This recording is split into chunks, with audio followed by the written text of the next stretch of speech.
आपको क्या लगता है कि भारतीय न्याय संहिता आ गया है तो क्या ऐसे में पति की मुश्किलें कम होने वाली है? जहां पर पत्नी अपने पति के ऊपर झूठा आरोप लगाती है। आईपीसी के सेक्शन 498 ए के तहत पत्नी अपने पति और पति के घर वालों पर झूठा आरोप लगा देती है। पत्नी के द्वारा बोला जाता है कि पति ने शारीरिक हिंसा की है, मानसिक हिंसा की है, घर वालों ने दहेज की मांग की है और वो तुरंत नजदीक के पुलिस स्टेशन जाती है और वहां पर मामला दर्ज करवा देती है।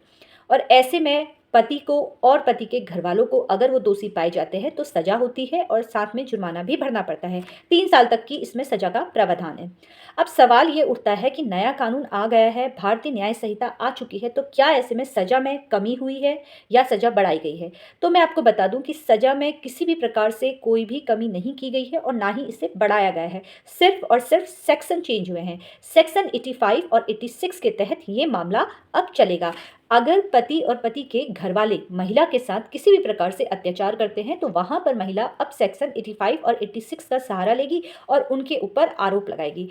देखिए, आईपीसी का जो ये सेक्शन है 498, जो अब बदल के 85 और 86 में आ गया है भारतीय न्याय संहिता के अंतर्गत। तो मैं आपको बता दूं, यहाँ पर अगर किसी महिला के साथ अत्याचार होता है, मानसिक हिंसा होती है, शारीरिक हिंसा होती है, दहेज की मांग की जाती है, तो ये सेक्शन लगता है। लेकिन ये जो सेक्शन बनाया गया है महिलाओं की सुरक्षा के लिए बनाया गया है, लेकिन अब कुछ महिलाएं ऐसी हैं जो इसका दुरुपयोग कर रही हैं। कहीं ना कहीं बदला लेने की प्रवृत्ति अगर किसी महिला के अंतर्गत अंदर आती है तो वहां पर ये महिला अपने पति पर और उनके घर वालों पर आरोप लगा देती है।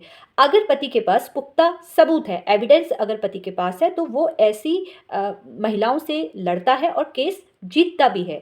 अगर आप अपने सबूतों पर ध्यान देंगे तो यहाँ पर ये सेक्शन के तहत आपको बिल्कुल भी डरने की आवश्यकता नहीं है। देखिए, एक महिला वो होती है जिसे छोटी छोटी बातों में बहुत जल्द बुरा लग जाता है। अगर एक माँ अपनी बेटी को कुछ कहती है तो उस वक्त उसको बुरा नहीं लगता है, लेकिन अगर वो ससुराल में आ जाती है, उसके सास के द्वारा उसे कुछ सिखाया जाता है या समझाया जाता है या टोका जाता है, तो वहां पर वो छोटी सी बात भी बहुत बड़ी बना दी जाती है। तो इसलिए मैं उन महिलाओं से निवेदन करूंगी कि जिस तरीके से आप अपनी माँ को समझती हैं, उसी तरीके से सास को भी आपको समझना चाहिए। आजकल के समाज में कोई भी सास अब अपनी बहू पर उस तरीके से अत्याचार नहीं करती जैसे कि पहले किया जाता था।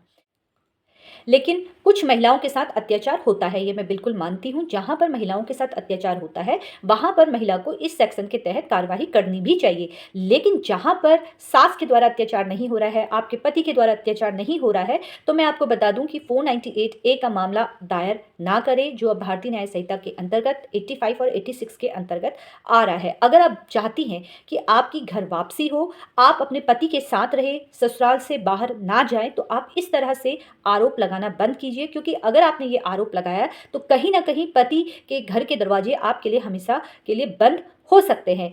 अगर आप अपने पति से एक बार समझौता करने की कोशिश कीजिए, उन्हें समझने की कोशिश कीजिए, थोड़ा आप झुकिए और थोड़ा अपने पति से बात करने की कोशिश कीजिए, थोड़ा आपके पति के द्वारा झुकाव भी होना चाहिए।